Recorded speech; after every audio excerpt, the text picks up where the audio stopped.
Dry Hollow wasn't the kind of place people came to settle unless they were running from something or didn't have a choice. A ribbon of wind always coiled through its streets, sweeping red dirt into porches and lungs alike. The saloon was crooked, the sheriff mean, and the townsfolk tight-lipped unless they were talking behind someone's back. And no back was more disgust than that of Calder Shaw. Once a respected deputy, Calder had been blamed for the death of Sheriff Pike's son during a cattle raid gone wrong. No one cared that the boy had ridden into danger like a fool or that Calder had nearly died dragging his body back. The town needed a scapegoat, and Calder became the perfect one. For 3 long years, he lived on the edge of town, mending fences for the McBride Ranch, drinking alone, and avoiding the folks who avoided him. Until she rode in. Chapter 2. The Settler's Daughter. Clara Whitlow had eyes like a prairie storm, deep grey, promising both sorrow and something fierce. She arrived with her father in a weather-beaten wagon, 2 mules, and a heart full of grit. Her mother had died of fever back in Kansas, and Clara had taken to wearing her mother's turquoise scarf knotted around her neck like armor. Her father, Jeremiah, had bought a stretch of land just west of town, determined to make something of the dust. People whispered about them. The newcomers always got whispered about, but Clara didn't care. She had no interest in dances or pleasantries. The land needed taming, her father needed help, and her own heart, broken once by a man who'd promised her the world and left her with nothing, needed no more foolish risks. Which was why she hated that her gaze kept wandering toward the tall cowboy with the shadowed face and eyes like coal at dusk. Chapter 3. A Stranger's Kindness. Clara first spoke to Calder on a blistering July morning. Her mule had bolted from the trough behind the general store, and she'd chased it halfway down Main Street, her skirts tangled around her legs. Calder stepped from the shadows by the saloon, grabbed the reins calmly, and returned the animal without a word. "Thank you," she said, brushing a strand of hair from her flushed face. "I owe you." He tipped his hat, his voice rough as sun-baked gravel. "You don't owe me a thing, The way he looked at her, like he was used to being looked through, stayed with her. And the way her gratitude made something flicker in his gaze, like a spark catching dry timber, stayed with him. Chapter 4.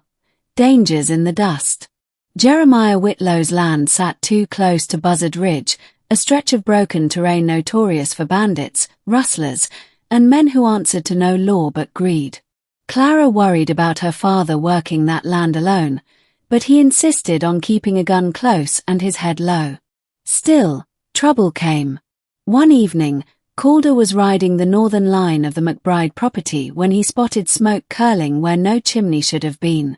He galloped toward it, heart in his throat. The Whitlow cabin had been set alight. The flames licked at the roof like devil's fingers. Calder didn't hesitate.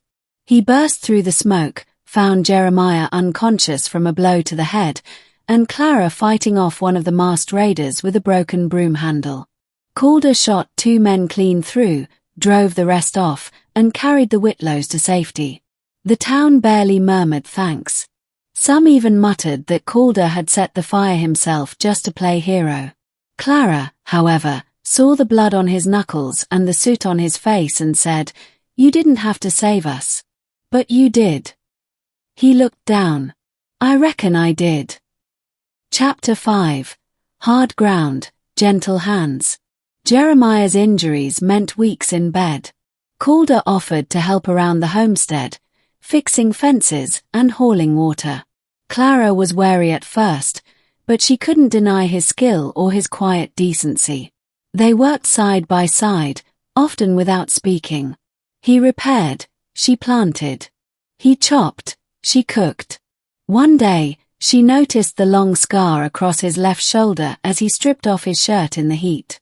She didn't ask. He didn't offer. But one evening, under the canvas of a painted sky, she said, "People in this town judge too quick." Calder shrugged. "Don't bother me none. I'm used to ghosts." Clara looked at him. "Maybe you don't have to be."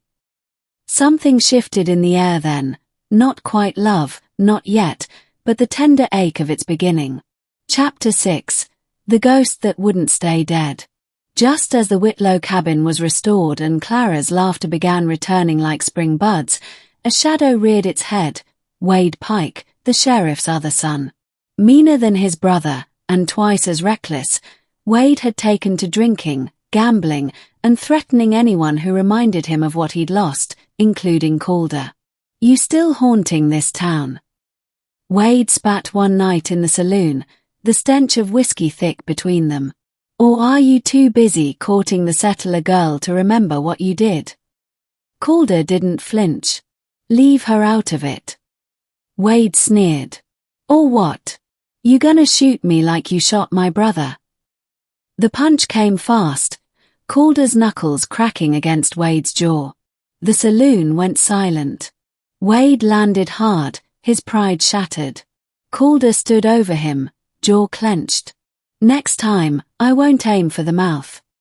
Word spread by morning, and Sheriff Pike came looking for blood. Chapter 7. Ride or Burn. "They're gonna run you out," Clara said, pressing a cool cloth to Calder's bruised cheek. "Or hang you." He nodded. "Wouldn't be the first time someone tried." "You could leave," she whispered. "But I'd miss you." He reached for her hand, his voice low. "You're the only reason I've stayed this long." They kissed then, hesitant, slow, but real. A promise forged not of passion but of recognition. Two souls, scarred but not broken, touching in the dark. That night, a fire broke out in the McBride stables. Calder was blamed. Sheriff Pike declared he'd be arrested at dawn. Clara didn't sleep. At first light, she packed a still bag, saddled her mule, and rode hard to Calder's cabin. "We can still make it to the pass before dusk," she said, breathless. He looked at her, chest aching. "If I run now, I'll never stop." "Then fight. I'll stand beside you." His voice cracked. "Why?" "Because you saved me when no one else would. Let me return the favor." Chapter 8. The Truth Comes Due. At noon, Clara stood on the steps of the town hall, holding her father's journal high. "Jeremiah Whitlow recorded everything," she shouted.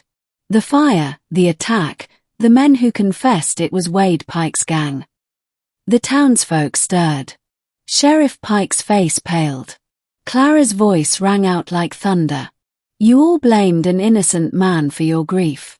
You spit on loyalty and called it guilt." Calder stepped forward then, shoulders square. "I didn't kill Luke Pike. I tried to save him." Wade lunged from the crowd, pistol raised, but Jeremiah Whitlow, limping from the crowd, fired first. Wade fell, the gun slipping from his hand. The town stood stunned. For once, they saw Calder Shaw not as a ghost, but as a man. Chapter 9. Where the Wind Settles. In the months that followed, Dry Hollow changed. The sheriff resigned. The townsfolk offered Calder quiet nods instead of cold shoulders. Jeremiah rebuilt the ranch, with Calder's help. And Clara. She planted a new row of sunflowers behind the cabin. Calder watched her from the porch, a coffee mug in hand, a smile tugging his lips. "You still think about leaving?" she asked one evening, curling beside him.